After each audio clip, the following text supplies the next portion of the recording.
एक बंदा बैंक गया और कैशियर को चेक देकर कहा कि ये रकम कितने दिनों में मेरे अकाउंट में ट्रांसफ़र हो जाएगी। कैशियर बोला कि 3 से 4 दिन लग जाएंगे। उस आदमी ने कहा, ये सामने तो बैंक है, फिर इतने दिन क्यों? कैशियर ने कहा, कुछ रूल्स फॉलो करने पड़ते हैं। उस आदमी ने कहा, रूल्स?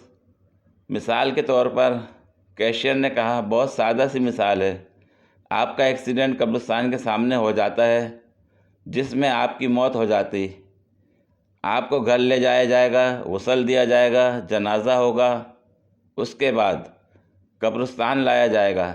हालांकि आपकी मौत तो कब्रिस्तान के सामने हुई थी। अब रूल्स की समझ आई कि नहीं? उस आदमी ने कहा, समझ तो आ गई है, लेकिन लग दिन लानत तेरी मिसाल ते।